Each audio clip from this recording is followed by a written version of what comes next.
आज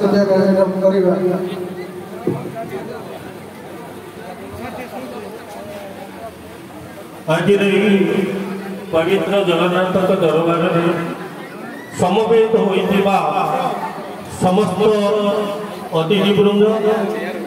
ग्रामवासी पूज्य शिक्षक शिक्षयित्री समस्त को अभिनंदन वयोज्येष्ठ मान प्रणाम। मुझे मो दीर्घ वर्ष संपूर्ण असुस्थ किंतु दिगासागर अवसर और संबर्धना सभा को आसवाई बहुत इच्छा थिले शेष पर्यंत रही बसी पारना मोर गोटे ऑपरेशन तीनटा ऑपरेशन तेणु अल्प समय भितर मुझे पढ़ेबी ट्रेन आसी पुणी ट्रेन जी काली रमेश साहब मीटिंग होता मुझे मत चेयरमैन वाइस चेयरमैन जवाब देने आसबी कितु से गाड़ी आगे पड़े जहाँकि मुझे ना तेणु रमेश साहब मत क्षमा करेंगे मु चेयरमैन एवं आम ब्लॉक चेयरमैन एवं वाइस चेयरमैन जो मीटिंग रे कोलाकोली कहूँ जो आप सभा को आसपारे ना कारण बाइक आसी बसी पार जहाँ जिज्ञासा अवसर विषय दीपक करी गोटे मिनिट जिज्ञासा जड़े प्रवीण शिक्षक एवं बुद्धिमान शिक्षक से जिते आंचलिक साधन केन्द्र संयोजक थे आमर एसआई बीआरसी समस्त मीटिंग हुए जो समस्या आसब आमर पहली सार अच्छा बड़पाटी करेंगे केमी कौन समाधान करवा दिगंबर सार किसी कहे पचर बची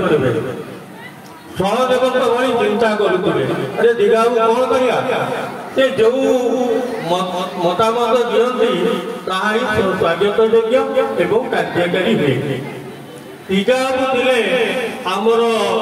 सीआरसी मानक मध्य सहज तेणु सबूर से उपदेश दिखती यहीटा कले भाई हबनी दुर्जय आमर अमीर सार अरे दिगा तू एत कही नलु तू मन भर कहीं रखी घंटा है ठीक समय गला एमती कथबार्ता हस मजा भितर चले आउ दिघा एत प्रिय अंगनवाड़ी वाला ट्रेनिंग देवाक आशा मान ट्रेनिंग देवाक ब्लॉक जिते आसपी भर सबुठ बेस्ट पूरी जिला कौन राज्य स्तर में सुनाम रही नाच करवा गीत गाइबा सबू प्रकार कला दरकार एवं ये परिवेश ए विद्यालय 2008 मसीह प्रकल्प उच्च प्राथमिक विद्यालय मुझे एसआई 8टी स्कूल होता विद्यालय संपृक्त थिला ए किछि नथिला भितर पाचक नथिला बस सब जाऊला सकल जाऊला ऊपर किछि नथिला जहाँ समय विद्यालय बहुत उन्नति होती तेणु आज जो मैंने नवीन शिक्षक मैंने अच्छा शिखु देखु एवं कार्यकारी करूँ खाली ये भाषण देदेवा जिज्ञासा भल भल कहीदे सी किसी काम दबनी स्मृति ही आमको अमर रख आम क्या कहले सी तो भल तेणु आज ये अतिथि एत ग्रामवासी एत छात्र छात्री अवदान आम आज बड़ दुखर दिन आम करवा खुशीर दिन नुह किंतु देखिए जो मैंने रिटायर्ड होती रमेश साहब सुकांत साहब देखिए 8 दिन पर्यटन शोई पारे से पिला बेले हृदय जमी नाचुंट डाकुंट से आसब चिंता आसब जमी आम बापा माँ मरीगला मृत्यु सदा बेले देखा जाए से पिला झुरीबे